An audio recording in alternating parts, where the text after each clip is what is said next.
sunbeams find you. Sweet dreams that leave all worries behind you. But in your dreams, whatever they be, dream a little dream of me.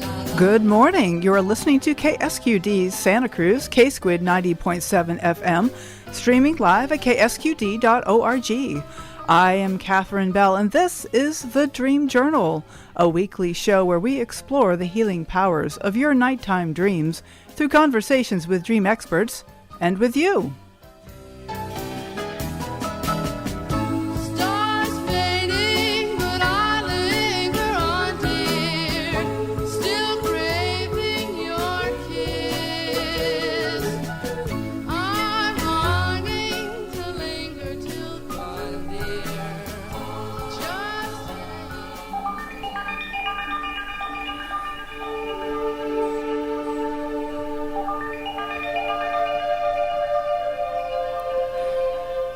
In the words of Carl Jung, who looks outside dreams, who looks inside awakens. Today's music is called Flominate.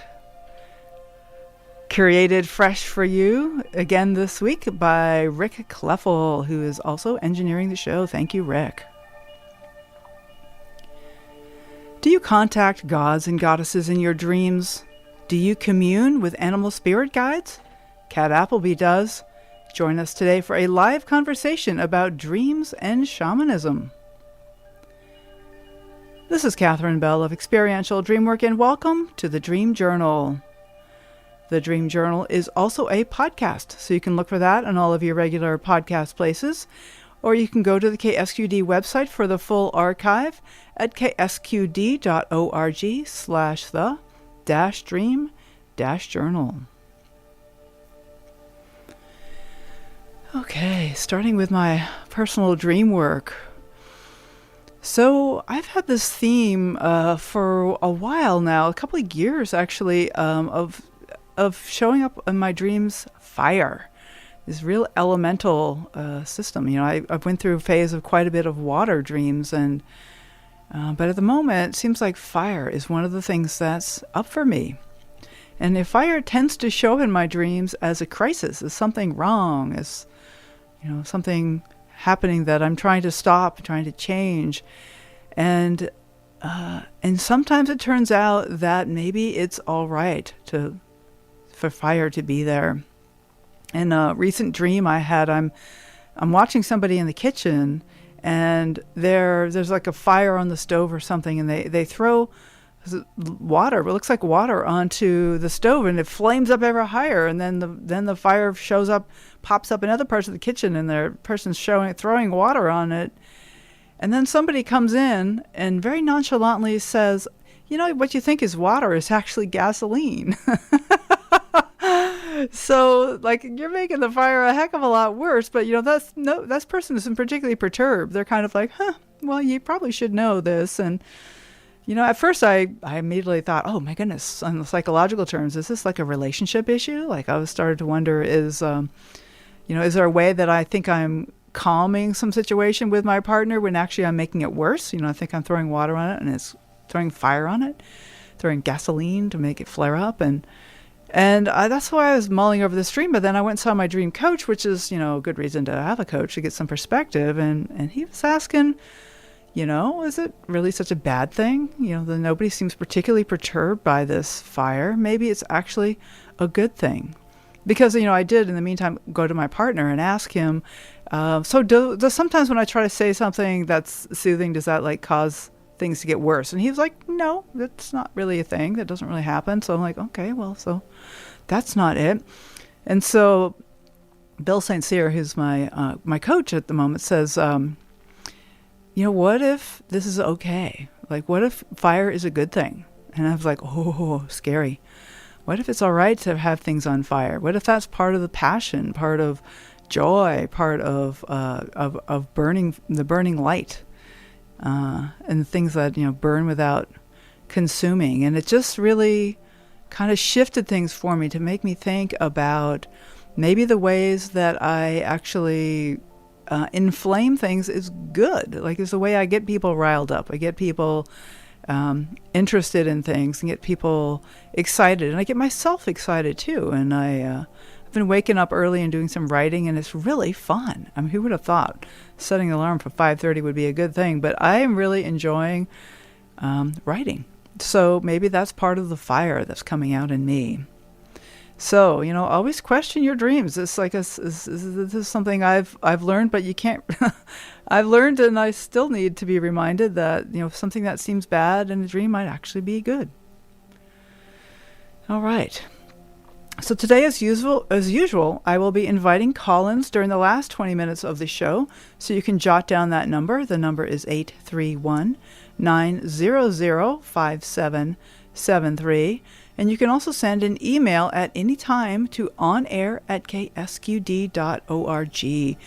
Again, that number is, in case you're just getting your pen, 831-900-5773. So we're saying hello to Kat Appleby. Hello. Hi, Catherine. Can you hear me? Yes, you're coming through loud and clear. Good to hear from you all the way from the UK. Welcome to the show. Oh, thank you ever so much. I'm very excited and nervous. Excellent. Yes. Well, there is something about excitement and nervousness. They're kind of two sides of the same coin. And life would be so boring without them, wouldn't they? Definitely. So Katrina Appleby is a certified professional dreamworker and a mentor for the Institute of Dream Studies. Since the age of 4, Kat has been aware of the importance and power of dreams and dreamt often about snakes. She finds that it is indeed quite normal to meet gods, goddesses, and power animals in her dreams. Kat joins us today from the UK. She is passionate about working with people and their dreams, especially with those that feel they have a bigger purpose and calling and are looking to their dreams to find out which direction to take. So, Kat Appleby, welcome again. Oh, thank you, Catherine. I have to say, this is one of the most shocking things that has ever happened to me. Unexpected, and normally I would back out of doing something like this, but again, we're talking about bigger purposes, and it's like, okay, we'll just go with it. Just go with the flow. So I'm so looking forward to this, and thank you so much for inviting me. Absolutely. Well, I'm so glad to have you on the show. Justina Lasley puts you at the top of her list of people who should definitely show up on the show. So I'm really glad that you said yes. And I know that she was your mentor at the Institute for Dream Studies. But Kat, I want to talk a little bit about some of your early dreams. You talked about becoming aware of the power of dreams from the age of 4. What was that like? And maybe share a dream or two from that age. Yeah, of course. Because I haven't forgotten them. But we had just moved. I'm originally from London, and we moved way down to East Sussex, along the coast near Brighton. That's the only big place I can tell you that you may know, sort of thing. Mm-hmm. So we moved, and as soon as we moved into that house, I was having vivid dreams about a massive snake coming into my room, getting into my bed, just all laying itself on me and everything. Wow. And I used to know when I was going to have these dreams, because my toes would start getting really tingly, and I would just my body get really hot, like I'm having a fever. And it used to scare the bejesus out. Right. I bet. And of course, you wake up screaming your lungs off, and it's like your mum comes in. It's just a dream. It's just a dream. And it's like, it's not a dream. It's really not a dream. And the worst thing to be told when you're frightened is to go back to sleep. Yeah. So the thing was, yes, in a lot of ways, I knew it was a dream, but I knew it was important because it just felt really big. And at that time, it didn't matter what anyone said, whether it was a dream or not. I knew in my being that it meant something, and it just felt really big, and I thought I was going to die and everything else. So that plagued me for a long time, those kinds of dreams. And I still dream of them now, snakes, and they still they still terrify me a bit. Well, But this is exactly what you were talking about at the beginning of the show, the excitement and fear, like this power and terror. There's some way that they're both useful, or that they're kind of complement each other. Could that be kind of a thing that you said, that they're terrifying and yet powerful? yeah, and there's and in fairness, there's intrigue in that, because I know that when I started having those dreams, I was more. How can I put it? I've been aware of spirit, if you see what I mean, from a young age. Yeah, yeah. And it was when I started having those dreams, I started becoming more and more aware, and seeing things, hearing things, seeing deceased loved ones, Like when you're awake, and or you mean? yeah, Ah, uh-huh. Wow. and so again, it's part of life, but you can't talk about it because those things don't exist, supposedly. Right. You get told. Yep. And so life was quite tough, actually, because they're real, and yet everyone around you is telling, well, no, you've got very vivid imagination and everything else. So it was quite a hard path, really, because I literally feel that the age of 4 and those dreams were my baptism of fire, because interesting you saying about fire in your dream, that's what used to accompany the snakes Oh, wow. in my dreams, was a lot of fire, a lot of heat. Huh.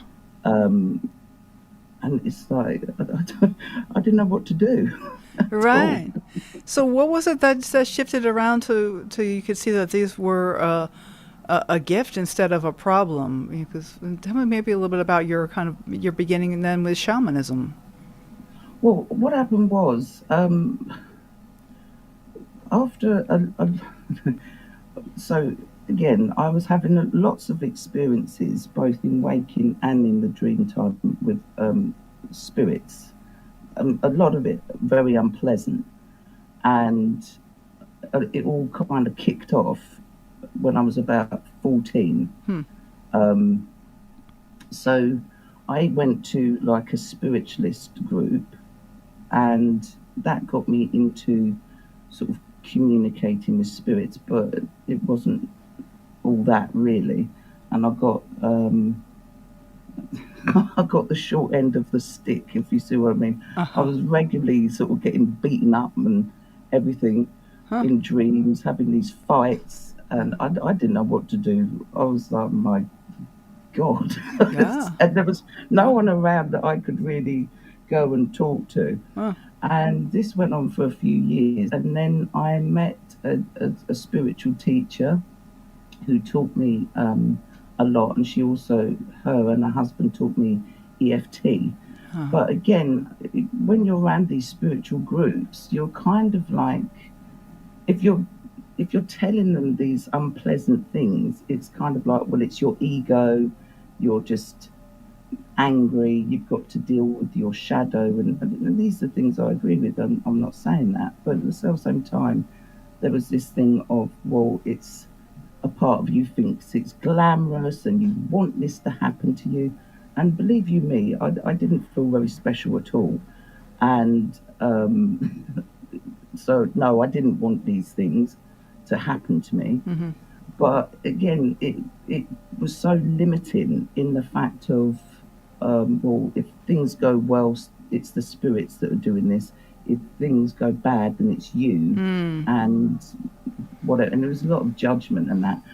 And I know for me, I found the whole spiritual thing of being this really pure being and sort of ascension and getting away from the earth and very unfulfilling. and near enough impossible to live up to if you can't have a bad thought or you can't have an argument with somebody because you're going to create bad karma. Very restrictive. And so I got into shamanism because at one point I was literally like, I don't think I can take this no more. I was confused, and it was almost like, well, I must be a very bad person to keep having all this stuff happen, and I just don't know what to do about it. And then again, I dreamt of snakes, and then a friend phoned me up and said, do you want to do this shamanic course? And I didn't know anything about it. And so she gave me the information, sent me this flyer, and then it indeed had a snake on the flyer. So I thought, oh, well, this is perhaps where I need to go for now. And yeah, that's synchronicity right there. Exactly. And so shamanism taught me that a lot of these things that were happening in the dream time was very much shamanic. And yes, you're going to encounter perhaps demons, deceased loved ones. Yes, power animals are going to show up in dreams and things like that. And you may assist the dead over to the land of the dead. And it's all very sort of shamanic. So it gave me, it was like, oh my God, thank God. It's, somebody's actually listening. Someone's hearing me. I'm not making it up. I'm not somehow, excuse me, think I'm all that and think I'm glamorous. This is actual stuff happening, and it's actually kind of real. And so yeah, that's how I got into it. And wow, Kat, this is great. Thank you so much. I want to play our first little piece of music that Kat has selected. It's called I Will Find You by Clannad, and it's from The Last of the Mohicans. I want to let you guys know that my name is Catherine Bell. You are listening to The Dream Journal, and this is K-Squid 90.7 FM, and we will be taking call-ins not for another 15 minutes or so, but you can jot down that number, 831-900-5773. Now Clannad's I Will Find You. No matter where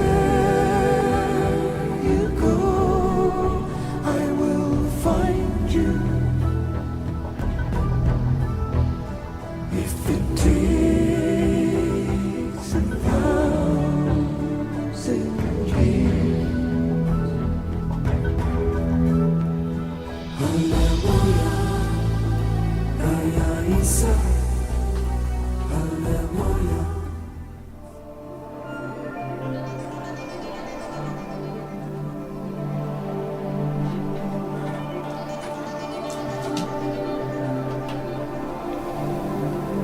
All right, you are listening to The Dream Journal. My name is Catherine Bell, and my guest today is Kat Appleby, and we're talking about dreams and shamanism. I wanted to get into a little bit of the story, Kat, that about how when you started at the IDS, the Institute for Dream Studies in 2016, that you had a big dream which led you into a much deeper place, a dark night of the soul. I'm going to hear a little bit about that. I want to laugh. Oh God, we have a very old-fashioned saying over here. If you can't take a joke, you shouldn't have joined. And I was in a shamanic journey, and I was told that I'd be working with dreams, and I was like, well, how's that going to happen? I don't want to do psychotherapy and remortgage my house and to learn one module on dreams. I want to do just dreaming. And so after I'd done that journey, literally a couple of weeks later, I see Justina's Dream Synergy on the internet. And then a few weeks later after that, then she advertises the Institute for Dream Studies program. So I signed up for it because it was amazing. I was like, oh my God, sort of thing, because we don't have much like that over here in the UK. Mm-hmm. And within 2 weeks of starting that course, I had a big dream, and I woke up in the morning thinking I'm going to die. I Well, woke up feeling like I was going to be kicked by a horse. oh no. And what it was is, again, I, I saw myself in like a big freezer, and people were going through this freezer into a great big hall, and everyone was wearing black. And I saw a load of people demonstrating healing and things like that.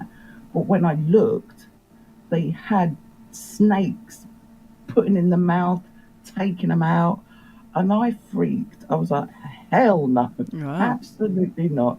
I'm out of here. And that's what woke me up. Mm. So I'd done and when I got up in the morning, it was like, whatever you've got going on, spirits, dream maker in the sky, you can jog on. I'm not having none of that. But when the course finished, my life, everything started going wrong.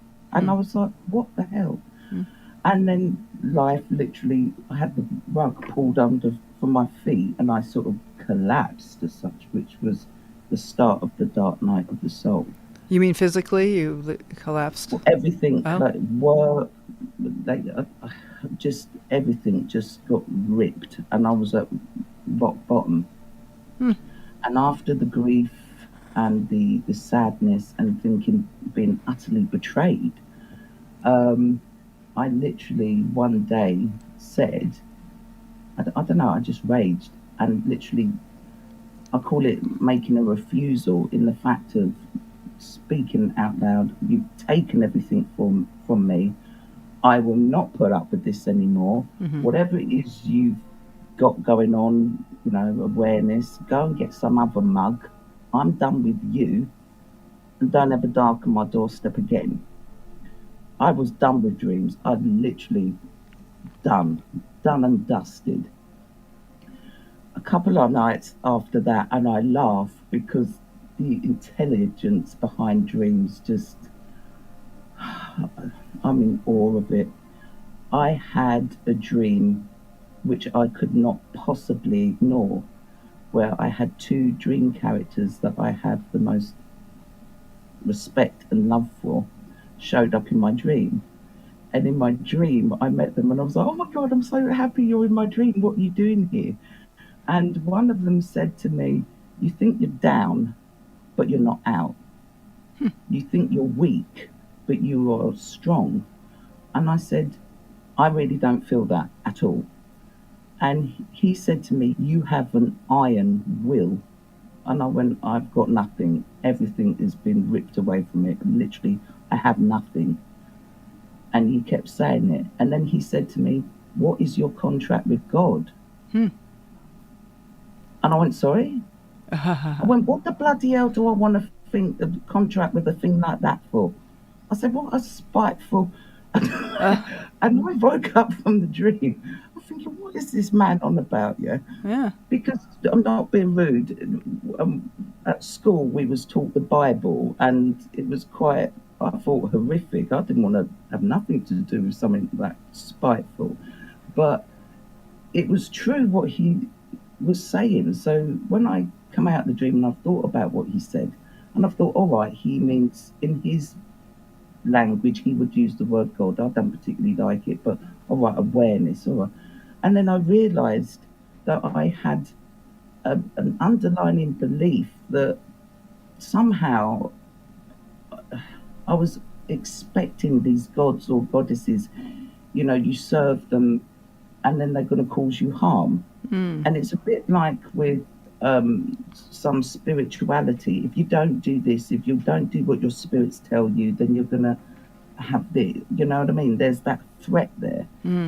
And that's what needed to change. And I also needed to let go of my old self, just let it die. Hence why the dark night of the soul, and really come at it from a different way. So it really more changed. loving way. So it really changed your belief that that you were going to be punished for anything that you did in life. Was that kind of what the belief was that got changed?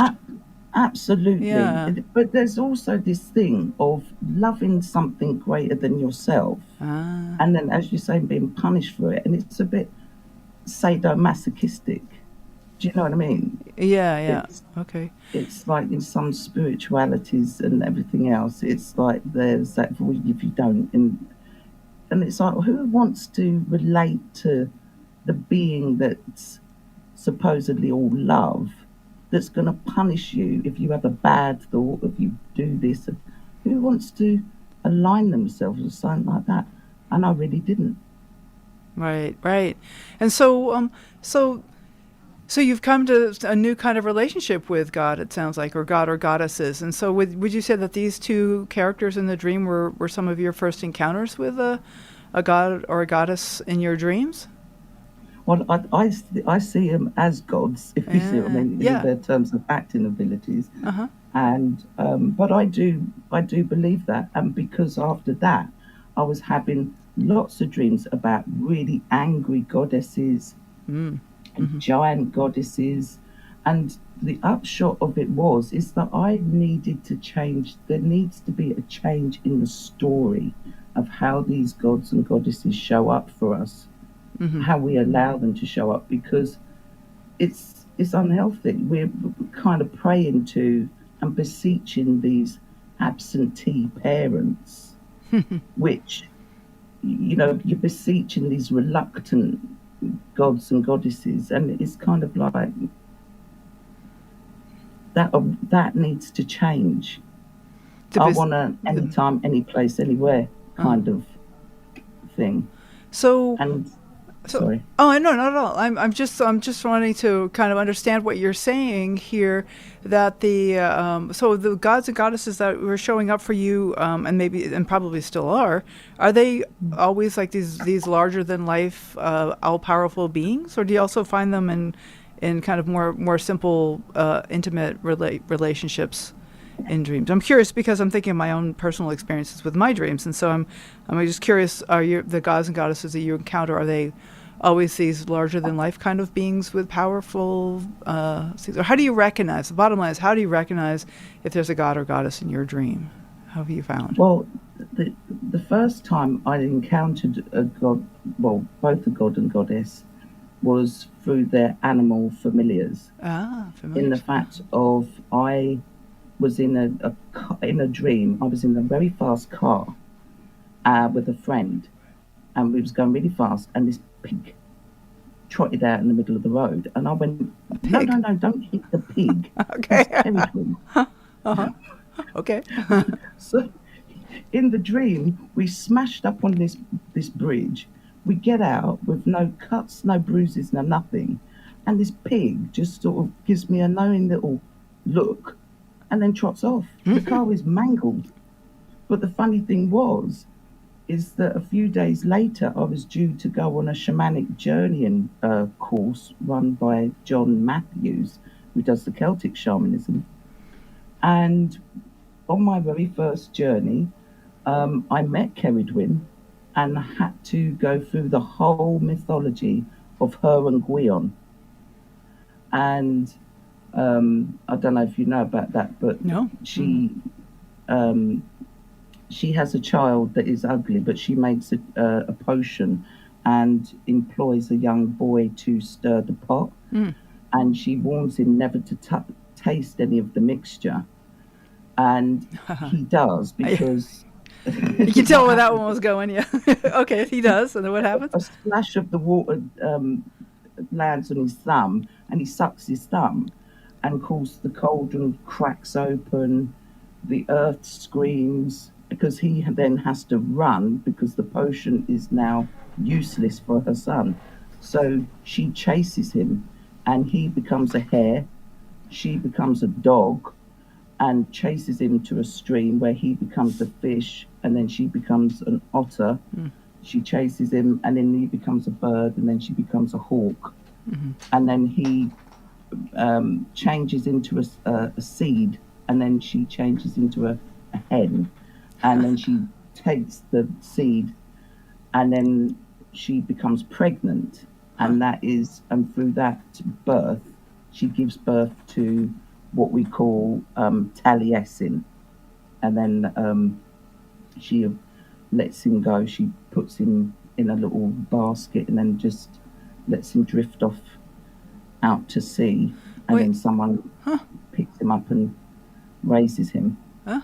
Well, I'm just really struck by that story, and that I'm thinking that this person is being chased and terrified and changing from one form to another and constantly chased, but then when he's captured, it becomes this genesis of a whole new life.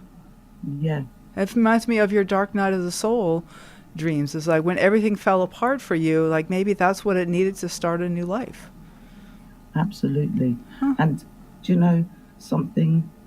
Yeah. The thing is, our dreams are very clever.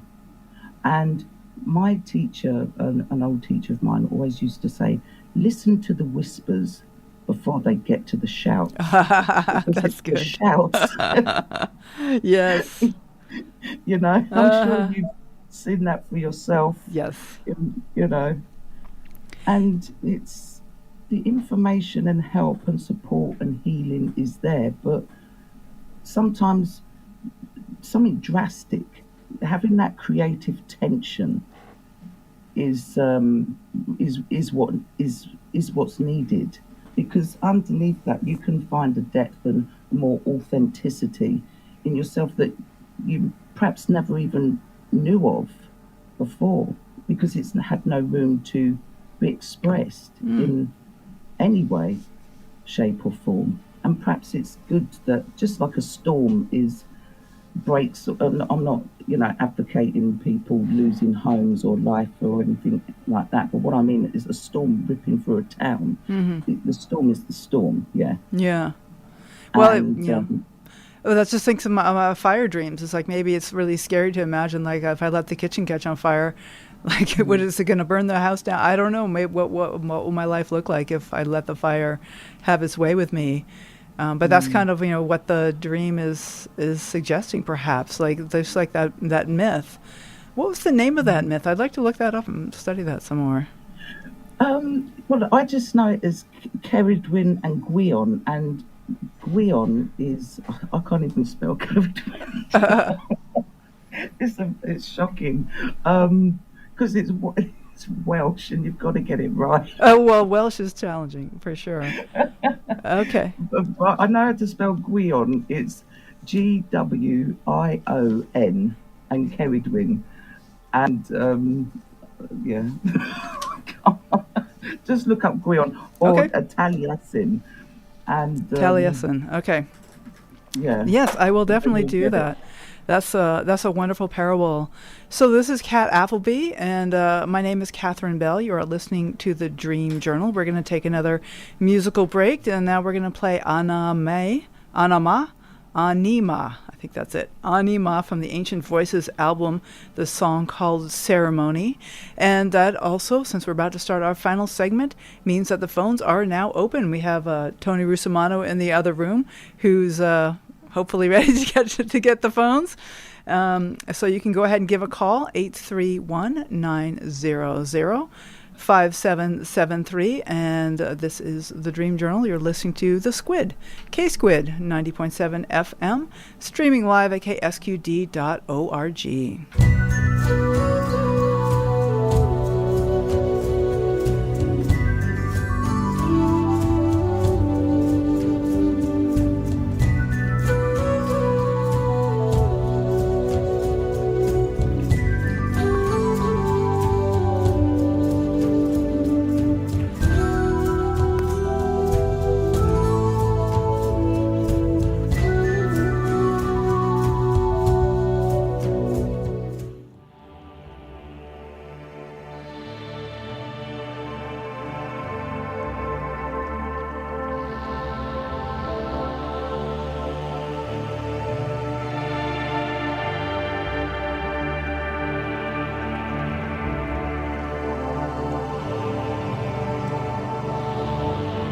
So this is the Dream Journal.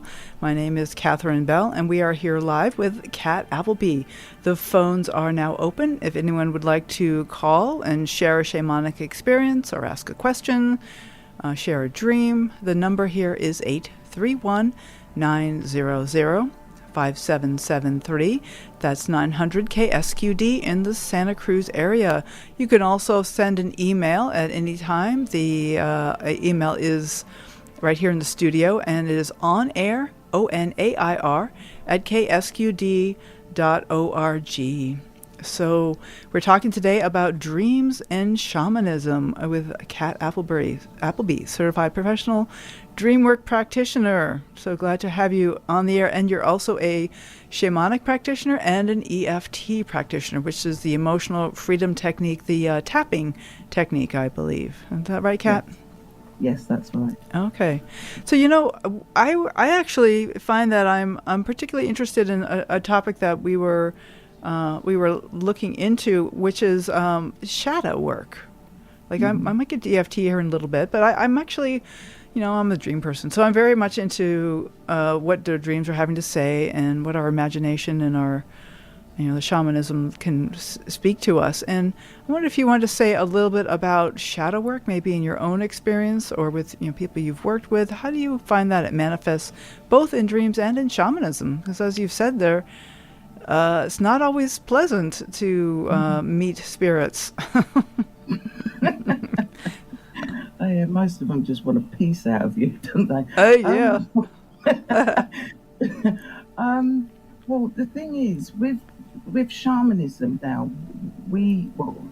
and, you know, shamanic practitioners, they deal with the spiritual disease of an issue, whether it's an illness or soul loss and things like that. So they very much work with shadow, and the same with dream workers, because when you think about it, it's the shadow stuff. A lot of it gets manifested, whether in the body, how, you know, and it's our thoughts and beliefs. It's kind of hard to explain it. Well, maybe you wanted to start by saying what is shadow, or what is your understanding of shadow? In a dreaming sense, it's, for me, it's those aspects of myself that I don't even like. I try to bury that really wounded stuff, and like anything like that, it has to go somewhere. So it goes deep within our subconscious, and then it presents itself in dreams. With shamanism now, it's really not that different. It's just that it kind of manifests in a different way as not actual problems, but it could come in the form of a disease. Does that make sense? Yeah. So you're saying something part of ourselves that we're denying and not paying attention to could manifest on the physical plane. Yes. As a kind of a you know, either literal disease or a dis-ease, uneasiness and unhappiness in life, unsatisfaction, as well as maybe physical disease. That's exactly it. Yeah. Okay. So how I deal with it is just pay attention to them, because, like, again, the other day I had a dream where it was like a wolf man, and he was in the throes of a change and people were trying to wrestle him, but there was a woman that they linked hands together, so she was in front of him, he was in front of her, and it would be so easy to judge one as being right and the other one as being wrong, but through the creative tension of opposites that Justina Lasley talks about, is that through like a dream re-entry, I was able to hold the space for the pair of them, and the energy actually shifted and changed for me, in the fact of there was no need to be spiritual and be all light and all loving and disregard the shadow and try and kill it off and smash it away. Both were needed for me, and my experience, to be a more rounded, authentic, a more fuller, wholesome being. Okay, so holding both sides of that. You know, I'm thinking to our original conversation of excitement and fear and power and terror, that sometimes we can't really hold one without the other in an authentic way. I mean, in some ways, excitement can turn into giddiness if there isn't a little bit of kind of fear there to keep it grounded. in my experience. Yeah. Yeah, that's it. Okay, well, thank you. I just want to let folks know that the phones are open. If anybody wants to give us a call, the number is 831-900-5773, and Tony Rusomano is standing by. You can also send an email to onair@ksqd.org. I want to talk to you, Kat, about reoccurring dreams. I wonder if you say, what has been your experience with those, and how are they helpful? What are they trying to tell us something, or what is that? Thinking of your, like, listen to the whispers before they turn into the shouts. Is that part of the reoccurring dreams? I believe so, and I certainly do. And for me, it's shoes, clothes, and it's like, I thought I dealt with this already. Oh, what do you mean, shoes and clothes? I'm not. What do you mean? Well, I keep losing my shoes. Oh, I see. And I keep losing my bag. And I go on a train, and it's like, oh my God, I've left my bag in the bathroom. Oh. So I have to go back, and the train's pulling in, and I miss it. Oh. And it's like... I see. And I'm going, oh. So for me, those are very much listen to the whispers and before it gets to the shouts, because there was a thing in me until recently that I had discovered that I keep stalling on doing things. I've never really put myself out there and to do something like what you've invited me to do. And whereas before I would have stalled and hesitated, and I don't know enough, I don't know what to say, and talked and used excuses to talk myself out of opportunities. I very much believe that it's the shoes, the losing of bags, and missing the trains is very much part of that. Because I thought I didn't know enough, and what do anyone want to listen to me for? I've got nothing to say. Right, like if you had interest. Yeah, if you had said, like, oh no, I'm not ready for a radio interview, you would have missed the train, but here you are on the train. Yeah, it reminds me that I am in fact driving the coach. Yeah, we all are, really. Right. And so those are the things for me. So they're very useful because they're very patient. It's like, well, you've forgotten your shoes again, and the next week, really, it's the shoes. Yes. And really the shoes. I have a friend who likes to say that shoes are like soul containers, like they're something that hold our souls. Yeah. Mind you, these glitzy shoes that I was trying to get like last week, they were so glitzy and designed. I was like, oh my God, how could I even walk in something like that? Maybe you can walk better without them. Yeah, probably. Well, that's very interesting. I mean, as if, where my mind is going is it better for me to leave behind the glitz? I'm wondering, is that I can, with my bare feet on the ground, maybe that's a good thing. Yeah, because you'll be more grounded. Yeah. And it's more vulnerable, it's very tender, we were walking on that rough ground, but there's something really authentic about that. And like you said, grounded. So what about you? What about your reoccurring? Oh, gosh. Well, I would say most of my dreams fall into some category or other of recurring themes. And it's just whether I can notice the theme or not. Like I have certain themes and motifs that come back frequently. Like this last night I was dreaming about surfing or trying to surf. Actually, it was failing to surf is what it was. I was unable to catch the wave. And that's like a very common theme for me. I've in waking life, I've only surfed maybe 30 times or something, over a couple year period, and it's been decade and a half since I surfed. But it's still a metaphor that shows up for me in my dreams, and so that's like a common theme. And in this case, it was my ex-husband who was trying to get me to catch the wave. So I think it's a good thing that I didn't catch the wave with my ex. And I'm newly married. I have a new husband who's fabulous, and I just don't need to catch that wave anymore. So that's probably something about that. And and and yet I imagine if I took that to my dream coach, I would find more layers of more. It seems a little frivolous to think about that, but there's something serious there too. I'm sure involving my relationship with myself, and also the gods and goddesses that you talked about that we do all dream about, whether we recognize them or not. Mm-hmm. Yeah. So there's. Oh gosh, I could go on and on. As you know, this whole radio show, I'm always wanted showcasing the guests, but I'm always really asking the questions that I want to know, and just trusting that my listeners are interested in the kind of questions that I'm interested in. But Kat, I want to say that you mentioned that you had something that you wanted to share, a short story. I wonder if this would be a good time to get into the short story that you wanted to share. Oh, please. Oh, this would be great. Okay. Now, this is where, again, dreams are so valuable information, and you can do so much with them.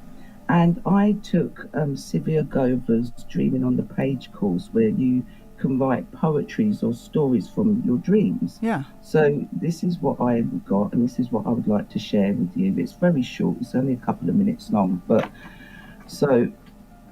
and it kind of sums up what I'm going through. So I'll share it with you, if you don't mind. Oh, please. Yeah, that'd be great. So it's called Once We Were Dragons, Now Look at Me. It's very early morning. The ground is soft and full of dew. Sunlight dappling through the trees. A quiet time for me. I glide my slinky body, gently touching the earth. I'm hungry and I'm ready to strike. But as I go about my way, I think of greater times, a time of my ancestors, the life-giving principles of nature, a time when we had legs and took to the skies, and with our roar and fire breath took a cow, and men quivered. But alas, things change as they inevitably do. Gone are my legs and full belly. This happened a long time ago to my tribe. We became long worms of sea and cave. And then 2,000 odd years ago, a great, too many to account, great Auntie Maud showed a fair woman an apple. She didn't mean any harm. She wanted the woman to know the ways of earth and creation. Disaster, he bellows, and the signs me and my kind, the snakes of generations. Generations of cursing women folk with blood and childbirth, cursing men to be brutish and weak-minded, and me and my kind, designated to be stamped upon, chased, beaten with sticks, always known as a deceiver and a liar. Now all my power is to strike at feet, strike at the soul, never to again to know the majesty of me. Well, no matter. If that's the way it's to be, fine. I'll make sure I strike them while they gently stroll through long grasses, and strike them and give them nightmarish dreams. Oh, look, I see movement, an unsuspecting mouse, a juicy morsel for my tea.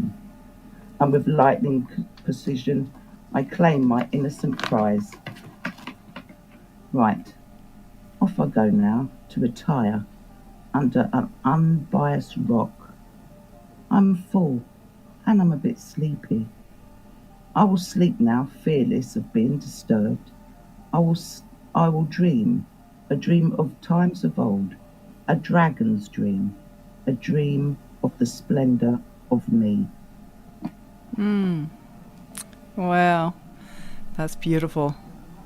Thank you. It really feels like you've embodied those snakes that terrified you so much when you were a young girl. Well, the funny thing was, Sylvia asked us to pick a dream symbol, and I was going to do a fairy. And then almost like my body was like, no, snake. A snake. And then it just came out in about 10 minutes and it was done. You really channeled that. I love that. So, Kat, we have a question here from Rick. which is one that I'm very curious about as well as in our last few minutes of the show. How do you recognize gods in your dreams? Like, how do you know what you're dealing with is a god or a goddess? The whole thing is, for me, it's the dream that has a very different quality. And again, for me, they have appeared predominantly as animals. And when I've gone to investigate, so it's kind of opening up the lines of communication first. So if you pay attention and then explore it further, then it's like the relationship can be open.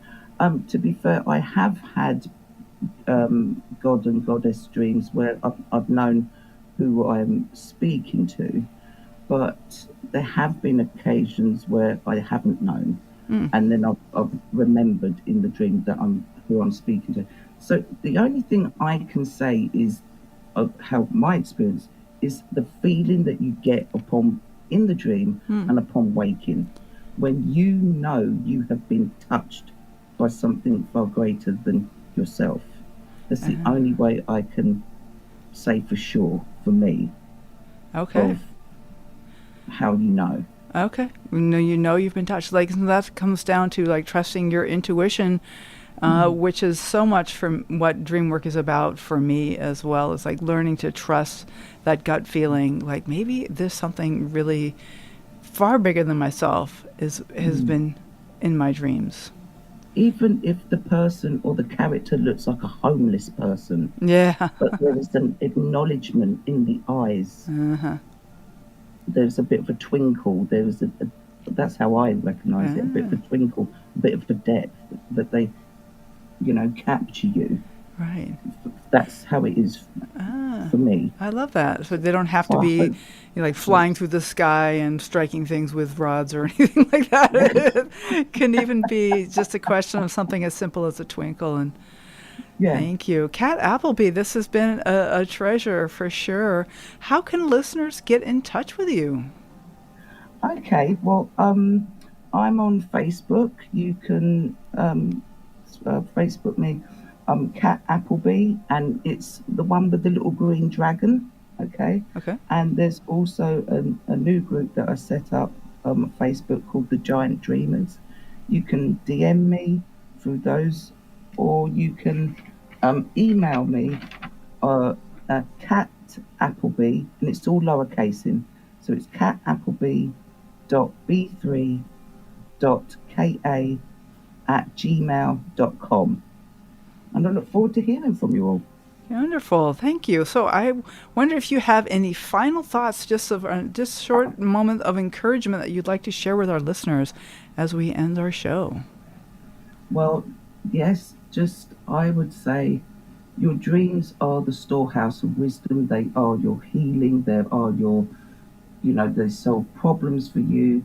I would just encourage everybody to just walk in faith in that a lot more, and then just set yourselves free and dream big and powerful and wonderful dreams. That's what I would say. Thank you. Set yourself free. Kat Appleby, again, it's a treasure. Go on and enjoy. Hopefully you can see the bonfires and fireworks. I guess it's Guy Fawkes night there over in the UK. It was last night. It was last night. So it's raining. Oh, darn. Okay, well, enjoy your evening. In any case, it was a treasure to have you on the show. Thank you ever so much, Catherine. Thank you for having me. All right, bye now. You. Take care, bye. So next week, we will welcome back KSQD programmer and Dream Journal favorite Christine Barrington. We'll be talking about Carl Jung and breathwork and out-of-body journeying, which altogether point towards a new future for humanity. Listen to the live broadcast next week at 10 a.m. or catch the podcast replay, which, as always, will be released on the Monday following the show. Stars fading, but I linger on, dear, still craving your kiss. I am Catherine Bell, and this has been the Dream Journal. Thanks for listening. You can find out more about my dream coaching practice at experientialdreamwork.com, and you can email me at catherine@ksqd.org. That's KATHERINE at ksqd.org. If you have a dream you're curious about, please contact me so I can sign you up for a free introductory dream consultation. Thank you to everyone who has left a review on Apple Podcasts. I'm glad you're enjoying the show. Feel free to leave your own rating, review, or star, and most importantly, let your friends know about the show. I'd also like to thank Rick Cleffel, both for his beautiful music, Flominator today, and for engineering the show, and Tony Russamano for manning the phones. Thank you to all the donors who support this station. Donations are always welcome at ksqd.org. And when you donate, be sure to tell them you are a Dream Journal listener. I am Catherine Bell, and you are listening to KSQD Santa Cruz.